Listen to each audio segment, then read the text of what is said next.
వచ్చినప్పుడు అందరికీ కూడా కూర్చున్నప్పుడు ఆయన లేచి మరి తన వస్త్రము అవతల పెట్టి ఒక దువాలు తీసి కొన్ని నడుములు కట్టుకోవడం, అందులో పల్లెములో నీళ్లు పోసి శిష్యుల పాదములు కడుగుటమును తాను కట్టుకునే దువాలతో మొదలుపెట్టిన శిష్యుడు దేవుడు సృష్టికర్త ప్రభు మరి మనుషులను ఎంతగానో ప్రేమిస్తున్నాడు మరి నిరూపించడానికి తన శిష్యుల పాదములందరినీ కూడా వారు కడిగాడని చూస్తున్నాం. అంతేకాకుండా తన నడుములకు కట్టుకున్న దువాలు తీసుకొని అందరూ పాదాలు తుడిచారని ఈ వాక్యంలో చూస్తున్నాం. మరి అందుగా తను తాను తగ్గించుకుని అంతేకాకుండా మరి ఆ ఇస్రాయేలు యొక్క పాదం కూడా కడిగాడని దేవుని వాక్యం చూస్తున్నాం. అది ఎంతో విరోధి శత్రువు, ఒకవేళ దేవుని మరి ప్రభువును పట్టించేవాడిని తెలిసి కూడా ఆయనను మిగతా అందరితో కూడా సమానంగా ప్రేమించి ఆయన పాత్ర కూడా కడిగి మరి ఆ దువాలతో చూసినట్టుగా దేవుని వాక్యం చూస్తూ ఉన్నాం. మరి ఎందుకు అలా చేశాడంటే ఒకసారి మనం 15 చూసినప్పుడు నేను మీకు చేసిన ప్రకారము మీరు చేయవలని మీకు మాదిరిగా ఇలా చేసింది.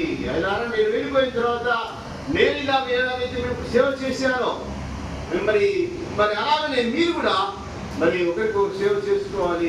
కానీ నేను నీకు మాదిరిగా ఇలా చేస్తున్నట్టుగా మరి చూపించడానికి ప్రభు చేశాడు దేవుని వాక్యం చూస్తున్నాం. అంటే అంతగా తను తాను తగ్గించుకున్నాడు, సర్వం కూడా తగ్గించుకొని ఏమాత్రం కూడా మరి యొక్క మనుషుల పాదాలు కలిగితే అంటే మరి ఏమవుతుంది అన్న ఆ గొప్పతనం ఏమి కూడా ఆలోచించుకోకుండా ఆయన వారి పాదాలు కడిగాడని దేవుని వాక్యం చూస్తున్నాం.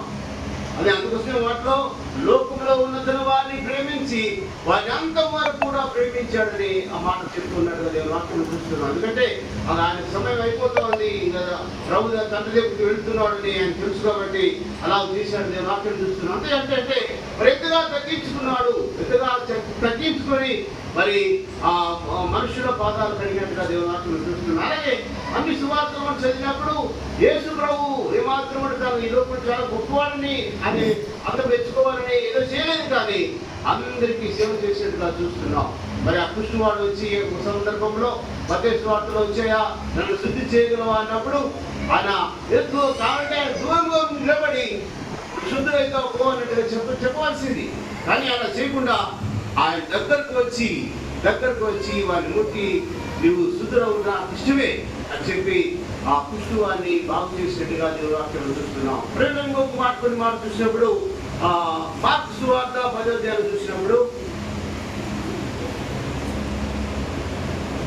మార్కు సువార్త 10వ అధ్యాయంలో 15వ వచనం నుంచి కొన్ని మాట చదువుకుందామండి. అక్కడ చూసినప్పుడు జబదేయి కుమారులని యాకోబును యోహాను కూడా ఇద్దరు కూడా వచ్చి యేసు ప్రభువుకి వచ్చి అడుగుతున్నారు, ప్రభువా మరి నీ మహిమ యందు నీ కుడి వైపున ఒకడును నీ ఎడమ వైపున ఒకడును మమ్మల్ని కూర్చుండడానికి మాకు సహాయం తెచ్చమని కోరుతూ ఉన్నారు. వాళ్ళలో మంచి ఆలోచనే. వాళ్ళకి ఏంటంటే మేము యేసు ప్రభువును కూర్చోవాలి, యేసు ప్రభువున మరి అందరు కూర్చోవాలని గొప్ప ఆశతో మంచి ఆశతో వచ్చి ఉన్నారు.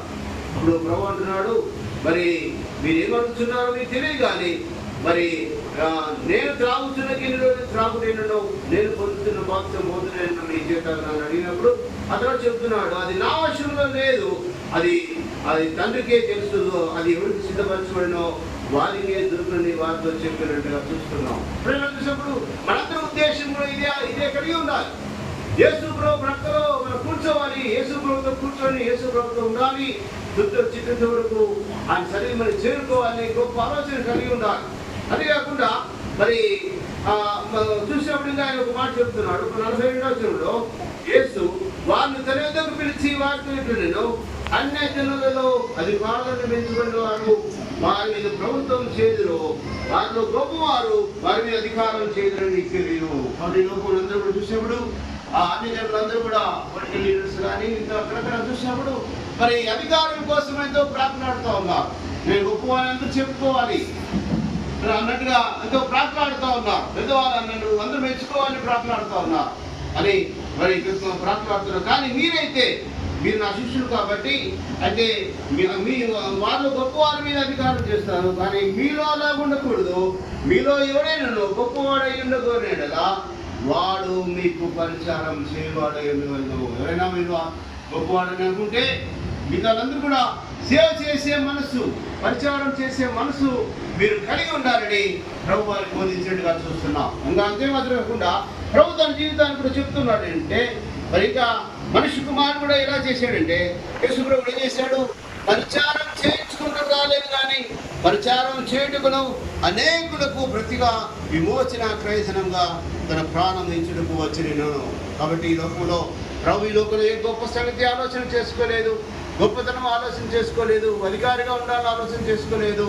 మరి మనుషులందరినీ ప్రేమించి చిట్టు చివరిగా ఈశ్వర దిగుదలను ప్రేమించి వారందరి పాదాలు కడిగి, మరి మీరు కూడా ఎలా చేయాలి, నేను మీకందరికీ కూడా మాదిరిగా ఉండడానికే నేను ఇలా చేశానని చెప్పి వారిని బోధించినట్టుగా చూస్తున్నాం. అలాగే ఇక్కడ చూసినప్పుడు ఆయన తాను తగ్గించుకొని చివరిగా అందరినీ ప్రేమించి, అందరినీ కూడా అంతం వరకు ప్రేమించి మరి